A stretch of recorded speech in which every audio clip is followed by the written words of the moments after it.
रसीली वो चुमे चुमे के मन होथे। तोरे गाल गुलाबी वो छुए छुए के मन होथे। तोरे ओठ रसीली वो चुमे चुमे के मन होथे। तोरे गाल गुलाबी वो छुए छुए के मन होथे। मोरे फूल कहना वो आवे नहीं चैना वो। मोरे फूल कहना वो आवे नहीं चैना वो। झुमे झुमे के मन मोरे होथे वो।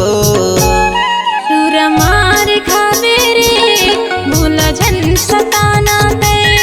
टूरा मार खावे रे भूला झन सताना ते।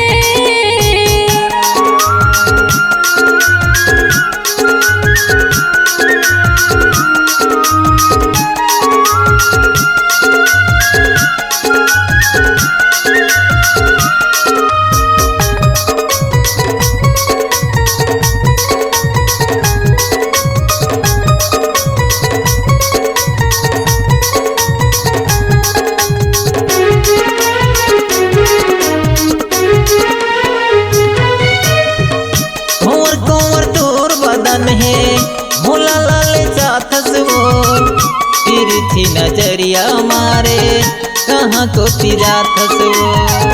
तिरछी नजरिया मारे कहाँ को तिराथस वो। मोरे फूल कहना वो आवे नहीं चैना वो। मोरे फूल कहना वो आवे नहीं चैना वो। झुमे झुमे के मन मोरे होथे वो। तोरे गोरा बदन लावो छुए छुए के मन होथे। तोरे गाल गुलाबी वो छुए छुए के मन होथे।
दे चुमा मोलाओ काहो ही तोलाओ।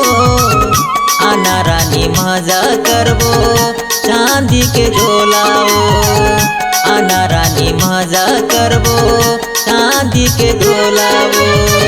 मोरे फूल कहना वो आवे नहीं चैना वो।